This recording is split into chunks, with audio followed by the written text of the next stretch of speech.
Hey y'all, I'm James Wright, and welcome to my shop. Today we are making this, which is a big burr, a very big burr, which is actually just an indication that it's cold outside. So let's dive in.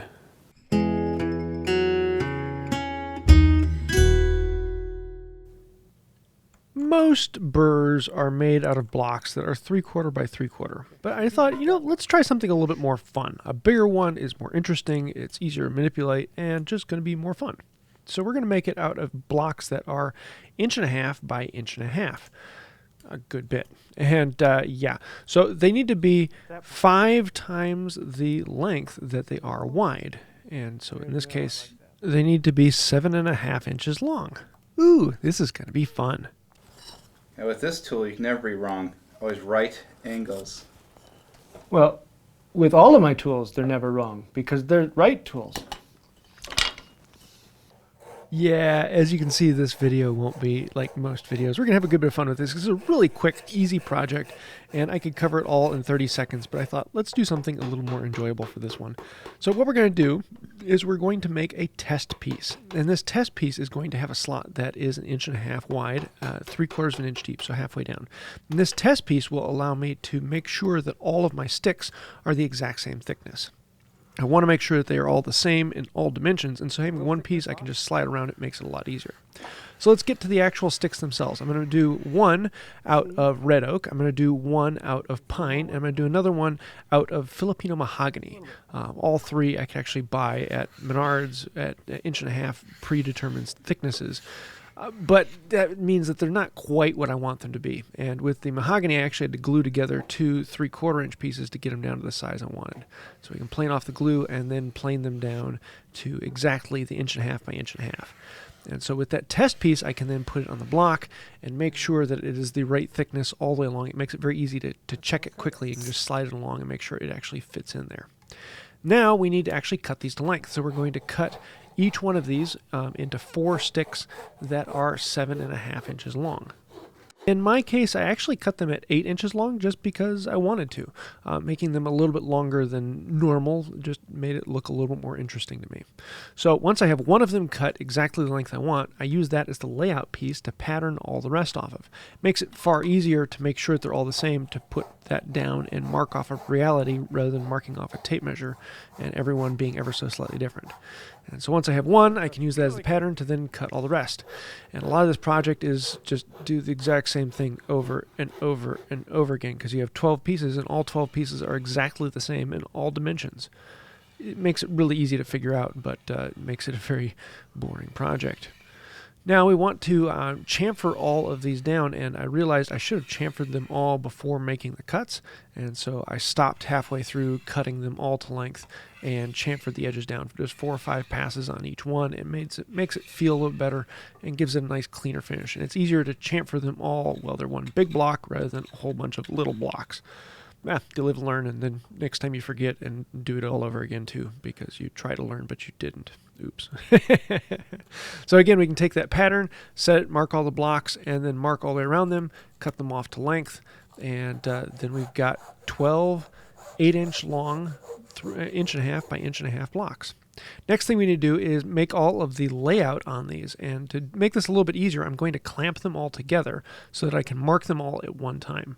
Basically, I need to have a notch 3/4 inch deep all the way along all of these. And I originally thought about just cutting them all in stack and running down them with a router plane. There just wasn't that much space. So I grabbed another scrap of 1.5 inch by 1.5 inch, and I figured I would actually nail that into place and just put 2 locating pins and then use that to mark the exact width of the reality. So I pre-drilled a little ways in, pounded a nail in, and then drove it about 3/4 inch into the first block. And it's not a problem because I'm going to actually be cutting that segment out. And unfortunately, I had one of them where the nail went kapluki because I didn't have my good hammer. I don't know where it's at. I had to use a 5-pound, and so then trying to pull it out, I ended up breaking the hammer off this cheap one that I'd found outside. Oh, this was a pain, and eventually we got this one out, and so I tried using another nail, and then that nail bent over, and I was not having a good time. So then I thought, let's put a screw in. And that actually fixed the problem. So 2 pins locating in there, and I can mark down either side. And this gets all of these marks exactly the same, all of them in center. And then I have another scrap of 1.5 inches that I can put alongside it. And I can mark out a second mark because we need 3 notches that are 1.5 inches wide by 3/4 inch deep. The 2 outside notches are rotated 90 degrees around the plane. So now that we have all of the marks on all the boards matching into the same, we're going to then lay them out, marking out the center mark on all of the boards. And again, more marking and more marking and more marking all the way around all 12. Some of you may think that making, 48 of these marks is boring, but in all honesty, it's actually layout. Boring is with a drill. We get through with the marking, then we can start in on the cutting. We're going to cut down either side on those lines down 3/4 inch, and then we can move the rest with a chisel. You know, these are a lot easier with a dado stack and a table saw.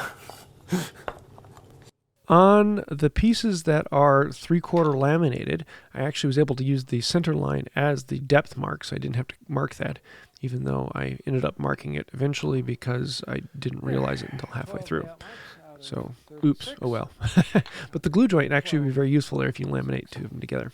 So these are all marked. We can start cutting them down. We're going to cut down one side down to the depth mark, and if you're pretty good with a saw, then you just have to cut it, and you don't have to worry about chiseling it out. And then we can chisel out the width, and we want the board to slide through it easily but still be somewhat retained. We don't want it to be incredibly tight, but we want a little bit of slop in there. And so it's a lot more rinse and repeat. Chop down, chisel out, bring in a router plane. Only 72 of those to do. Bet you didn't saw that coming. Every now and then your saw work isn't perfect, and so you can come in with a chisel and clean it out, make it a little bit wider until it fits down in there. But test each one, make sure it works before moving on to the next step. As with most tasks in life, when they seem really daunting and they have lots of steps, you just need to keep chiseling away at it. And eventually you'll get there. Just keep chiseling away. The router actually makes really quick work of doing the final cut. I just left it at the specific depth I wanted the whole time, and I chiseled down close to the line, and I used the router to detail it together. If you ever want to check it, put 2 of them together and make sure that one stick slides in between the 2. And this is the point in the video where I think we would just all like to cut to the end. Now we've gotten one slot cut in the middle of all of these. We need to rotate them all 90 degrees and cut in 2 slots on either side of the middle. So more marking. Woo! I'm kind of puzzled. What are you doing here? It is interesting to be puzzled about a puzzle.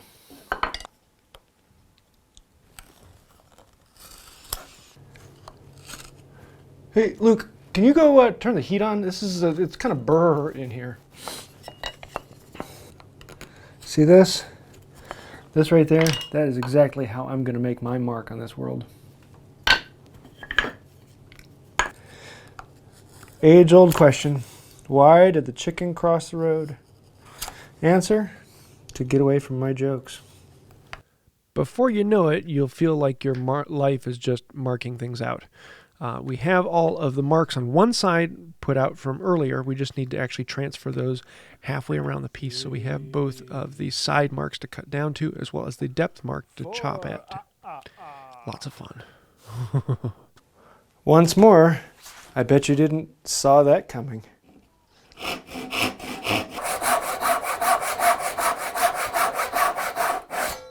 Want me just to cut this part out? Why did I hire you again? You need a little line on this one? Yeah, you could say I crossed the line. You'll have to be careful with a lot of these small pieces. You want to make sure that some of them are well, taken care of. You don't want to break them out. And I was pretty careful until I got to, I think it was the last piece. I had to spend some more time working on it. And as you go, make sure that all of them work, fit them onto other pieces, and check them.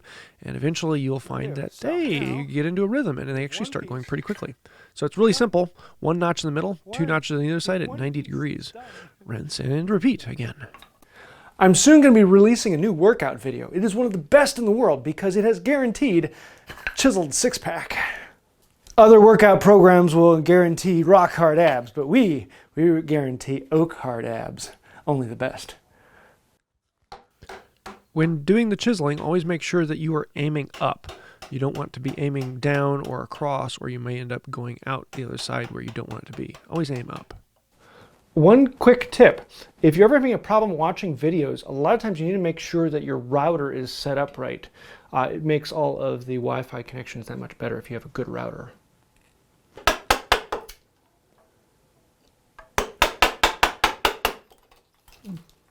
Well, I'm sorry, some of the video footage on this is a little bit, well, choppy. Mouthful of mahogany. It doesn't taste as good as you think it does. If you had a dado stack on a table saw, this would go really, really quickly. But with hand tools, it takes a little bit longer. Here you can see the one that I split out. Oops, oh well. A little bit of CA glue and it went right back in, and no problem there. Just be careful. And here you can see I'm very, very happy. Or you could say I am very chipper. I kind of like doing this out of multiple different woods because it gives you a chance to try something new or try a different wood. But mostly when I'm working with the oak, it feels so good to move back to the mahogany or the pine. They're just far, far easier than working with the oak. And very, very pleasing. So yeah, have a little bit of fun, try something different, and enjoy the whole process. Yay, there's the last one. My wife says that I tend to sweep my problems under the rug, but she doesn't realize I actually sweep them underneath the bench. It's just better to get rid of them that way. And there we have it, a puzzle. Oh yeah, we still have to put this thing together, don't we? Yeah. A puzzle! For actually putting it together, I'm going to send you over to Matthias Wendell. He has a whole series on Burr puzzles, and he has several videos detailing how to put it together. I'll have links to it down in the description below. And he goes through this whole thing step by step. And this one is really, really easy. It's just 12 pieces that are exactly the same. But putting it together is actually incredibly difficult. And if it is well made, it can actually be pretty difficult to take apart too, as all the pieces lock together very nicely, and there's only one way to slide it, and finding that one way to slide out actually takes a bit of skill to realize, oh, it goes this way, and then you can fit it all together. But it is a very fun puzzle, and one that will rack the brains of the kids for years to come. And these are great for Christmas presents. They're relatively quick and easy to make, especially if you have a table saw. They go incredibly fast. I've seen someone actually make one of these puzzles in under 5 minutes with a table saw and a chop saw. But without that, it takes a little bit longer. So have a little bit of fun, experiment in the shop, and you never know what you're going to get. I do have several other videos as well on making burrs because there are a ton of different designs out there. After getting it all together and making sure everything works on it, we want to just do the final cleanup on it. There were some saw marks on the ends of these, and so I just hit them on the shooting board to clean up the ends. I put a block plane in the vise. Make sure you grip the bottom, not just the wings, and you can chamfer all the corners on it, and then add to finishing. For the finishing, I'm going to use boiled linseed oil. Surprise, surprise. This homemade stuff goes on great. I'll put it on, let it soak as much as it wants. 15 minutes later, put on another coat, let it soak on as much as it wants, and just let it completely fill the pores. Wipe off the excess, let them sit overnight, and it's good to go. Add a little bit of paste wax if you want that, and that's it. It's a really, really simple project to make, really simple project to finish and use, and it's a lot of fun. And with all the oil on this, I really like the contrast and the three different woods. It is kind of a cool way. Especially with burrs, I like to use contrasting woods so that you can see the different looks of it, and it really comes out nicely. So yeah, that is the project. Have a little bit of fun. If you want to see links to the actual designs and other things from other sites, I have those down below. And I'd love to see what you make. Have some fun when it's cold outside. You might just want to say Burr. So there you have it. Yeah, I was having a little bit of fun today. This is a very, very simple project. It's 12 pieces that are all made exactly the same. If you used a table saw, this would take you 5 minutes to make. It's one of those great little gifts that you can make very quickly. It doesn't have to be made quite this large. You can change it to whatever shape you want. I'll leave links to the plans. They're not mine. They're from several other websites. I'll leave links to all of those down below. But it's one of those fun things that I wanted to do. I've done many videos on different burrs, but it ends up being a pretty short video because you're making the same cut over and over and over again. No one likes to see that. So I hope you liked my little bit of levity into the brevity of this video, and we're having a bit of fun. So if you do like it, let me know in the comments down below. Let me know your favorite dad joke down below as well. I do like to read through all those, and who knows, they may end up being on a video in the future. So thank you to everyone for watching and clicking the like button and subscribing, and everyone who's scrolling over the side, they are patrons on Patreon.